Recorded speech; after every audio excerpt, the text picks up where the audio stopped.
लक्ष्मी के आवन हो गए भइल हमर शादी ना मिली अब आजादी जवानी ना हा चटनी की तोरा के चटाती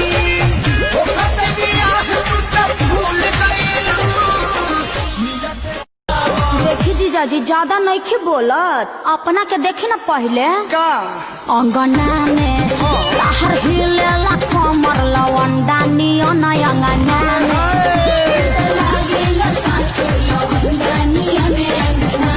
जका है बनतानी ढेर बीस जी सुना इहे शरत रही साली जे जितना गोटी से हारी उतने देबे के पारी किस जी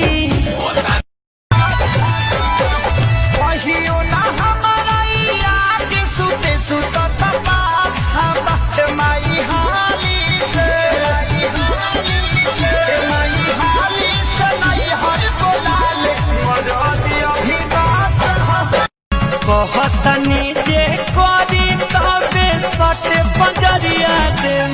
जाई आई दाढ़ी बनवा के चूमा डबल डबल रजले जाई आई दाढ़ी हम पवन के ना पानी अब तोहार भूल गईलो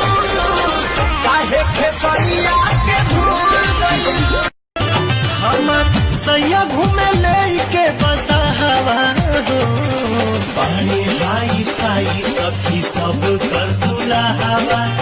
पियावा हमार बौला हवा हो अरे कोई से हम तोहरा परास करी पहले ये राजा इस्तेमाल करी फिर भी सबास कर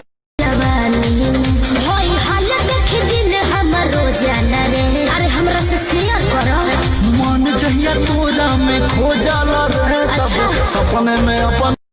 के घाम से जोरे मोर जाम घर से बाहर नहीं जाना है मेरा मोर दमाना किया है कटनी नहीं करवाना है के केहू कहेला सोना तू 24 कैरेट लागेलू जवानी भइल 28 चॉकलेट लागेलू अपना में हरिया के बुझेला नगर हम के बुझाला बकल ले बड़ा मोरत जोत दे हम खेत तोहर हई जोतवैया झरबहिया बिना झरना हमार झरे दैया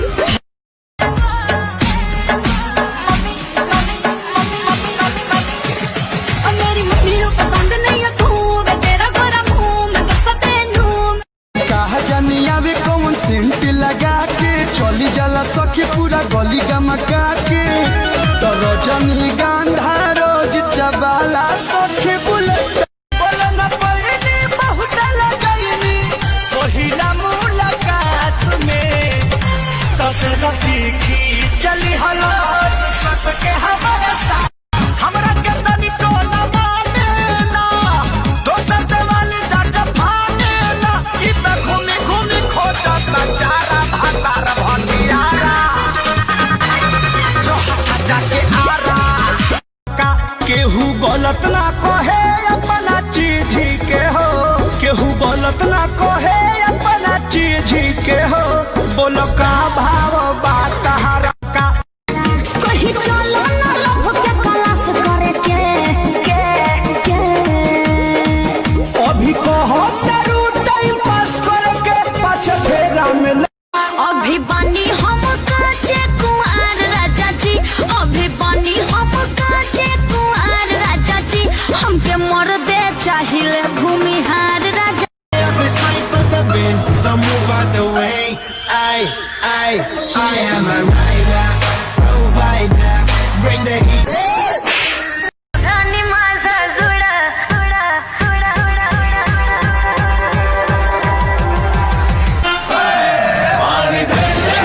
गलतार वैसे जैसे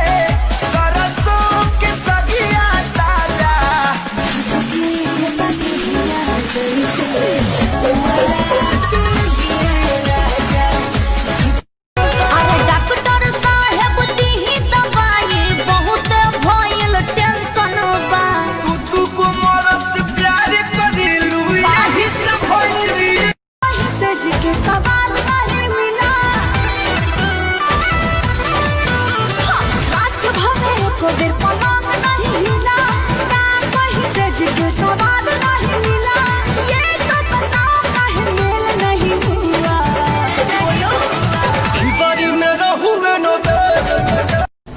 सुल्तान तेरे लिए एक डियर है, ठीक है? देख वहाँ पे ना एक लड़का और लड़की बैठे सामने, अच्छा उनमें से उन दोनों को ना ऐसा वर्ड बोलना है कि लड़की उठ के भाग जाए,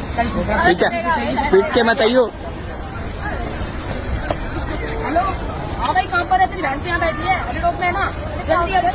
जल्दी आ, मेरे तो बॉयफ्रेंड जैसा है, जल्दी आ जल्दी भाई, तू भी बैठ। लड़की तो भाग गई।